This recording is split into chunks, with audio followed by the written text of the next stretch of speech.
السلام علیکم ورحمۃ اللہ وبرکاتہ۔ بسم اللہ الرحمن الرحیم۔ عزیز طلباء، سیرت کے سبق میں آج ہم فتح فدق سے پڑھیں گے کہ خیبر فتح ہونے کے بعد آپ صلی اللہ علیہ وسلم نے یہود فدق کی طرف ایک رسالہ بھیجا۔ انہوں نے صلح کر لی، عمرہ قضا۔ صلح حدیبیہ میں جو عمرہ چھوڑ دیا گیا تھا اور کفار قریش سے یہ معاہدہ ہوا تھا کہ آئندہ سال عمرہ کریں گے اور 3 دن سے زیادہ قیام بھی نہیں کریں گے، اس سال وعدے کے مطابق آپ صلی اللہ علیہ وسلم تمام ساتھیوں کے ساتھ پھر تشریف لے گئے اور معاہدہ کی شرائط کی پوری پابندی کرتے ہوئے عمرہ ادا فرمایا اور پھر واپسی تشریف لائے۔ سن 8 ہجری، سریہ موتا، فتح مکہ معظمہ۔ موتا یہ بیت المقدس سے تقریباً 2 منزل کے فاصلے پر ایک مقام کا نام ہے۔ یہاں مسلمانوں اور رومیوں کے درمیان پہلی جنگ ہوئی، جس کا باعث یہ تھا، سبب یہ بنا کہ عمر بن شرحبیل نے، جو شاہ روم کی طرف سے بصرہ کا گورنر تھا، حضرت صلی اللہ علیہ وسلم کے قاصد حارث بن عمیر رضی اللہ تعالیٰ عنہ کو قتل کر دیا تھا۔ نبی کریم صلی اللہ علیہ وسلم نے سن 8 ہجری کے نصف میں 3000 صحابہ کا لشکر اس طرف روانہ کیا۔ جب لشکر موتا کے مقام کے قریب پہنچا تو رومیوں کو اطلاع ہوئی۔ وہ 1.5 لاکھ لشکر لے کر مقابلے کے لیے نکلے۔ چند روز جنگ ہونے کے بعد اللہ تعالیٰ نے 1.5 لاکھ کے مقابلے پر 3000 مسلمانوں کا رعب اس طرح ڈالا کہ ان کے پاس سوائے بھاگنے کے کوئی صورت نہیں تھی۔ انہوں نے بھاگ کر اپنی جان بچائی۔ فتح مکہ۔ حدیبیہ میں صلح نامہ لکھا گیا تھا۔ مسلمان اپنی عادت کے موافق پوری شرائط کے ساتھ اور پوری پابندی کے ساتھ اس پر عمل درآمد کر رہے تھے۔ سن 8 ہجری میں قریش نے عہد شکنی کی۔ نبی کریم صلی اللہ علیہ وسلم نے ایک قاصد بھیج کر قریش کے سامنے چند شرطیں تجدید عہد صلح کے لیے پیش فرمائیں اور آخر میں تحریر فرمایا کہ اگر یہ شرطیں منظور نہ ہوں تو حدیبیہ کا معاہدہ ٹوٹ گیا۔ قریش نے معاہدہ توڑنے کو ہی پسند کر لیا۔ بالآخر آپ صلی اللہ علیہ وسلم نے جہاد کی پوری تیاری شروع کر دی اور رمضان المبارک کے مہینے میں 10,000 صحابہ کی جمعیت کے ساتھ آپ صلی اللہ علیہ وسلم مدینے سے نکلے۔ مکہ معظمہ پہنچ کر حضرت خالد بن ولید رضی اللہ تعالیٰ عنہ کو لشکر کے ایک حصے کے ساتھ روانہ کیا کہ اوپر کی جانب سے مکہ میں داخل ہوں، اور ان سے فرمایا کہ جو شخص تم سے مقاتلہ نہ کرے تم بھی اس سے قتال نہ کرنا۔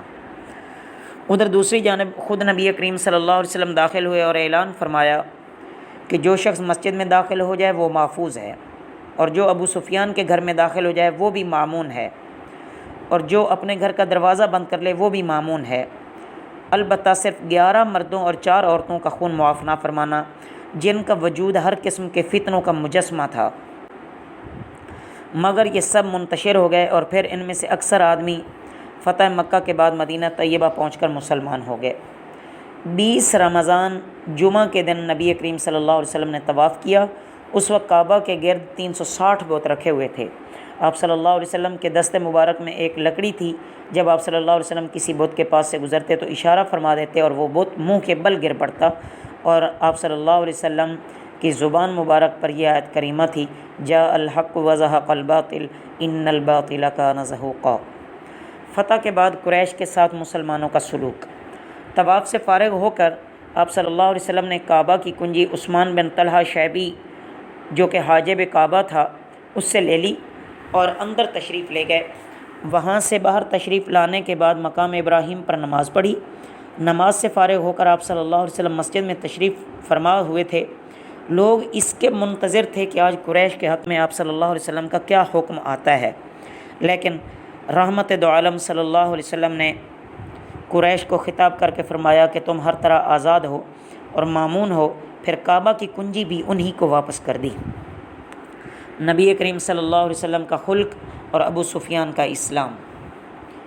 ابو سفیان رضی اللہ تعالیٰ عنہ، جو اب تک نبی کریم صلی اللہ علیہ وسلم کے خلاف قریش کے سب سے بڑے علم بردار تھے اور تقریباً قریش کے تمام معرکوں میں ان کی فوج کے افسر بھی یہی ہوتے تھے، فتح مکہ سے پہلے اسلامی لشکر کی خبر لینے کے لیے مکہ سے باہر نکلے تھے۔ صحابہ نے گرفتار کر لیا، لیکن جب گرفتار ہو کر پیارے نبی صلی اللہ علیہ وسلم کے دربار میں حاضر کیے جاتے ہیں تو وہاں سے معافی کا حکم ہو جاتا ہے، اور اسی کا یہ اثر ہے کہ ابو سفیان فوراً اسلام قبول کر لیتا ہے، اور اب ہم ان کو حضرت ابو سفیان رضی اللہ تعالیٰ عنہ کہتے ہیں۔ فتح مکہ کے دن ایک شخص ہانپتا کانپتا ہوا حاضر ہوا۔ پیارے نبی صلی اللہ علیہ وسلم نے فرمایا، ٹھہرو، مطمئن رہو، میں کوئی بادشاہ نہیں ہوں بلکہ کہ ایک معمولی عورت کا بیٹا ہوں۔ فتح مکہ کے بعد آپ صلی اللہ علیہ وسلم 15 روز مکہ معظمہ میں ٹھہرے۔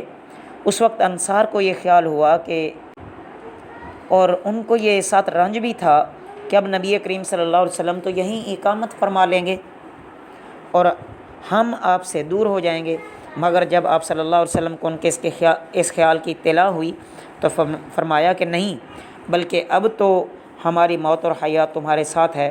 پھر حضرت عتاب بن اسید رضی اللہ تعالیٰ عنہ کو مکہ کا امیر مقرر فرما کر خود مدینہ طیبہ کی طرف روانہ ہو گئے۔ غزوہ حنین۔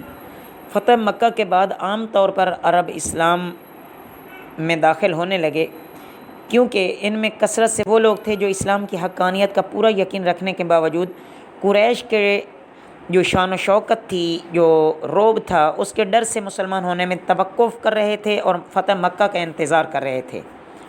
اس وقت وہ سب کے سب فوج در فوج اسلام میں داخل ہوئے، اور جو باقی اہل عرب تھے ان کی ہمت نہ رہی کہ اسلام کے مقابلے میں کھڑے ہوں۔ تو بقیہ انشاءاللہ کل آئندہ کے سبق میں پڑھیں گے کہ کون سے ایسے قبیلے تھے جو پھر اسلام کے مقابلے میں آئے۔ وما علینا الا البلاغ المبین۔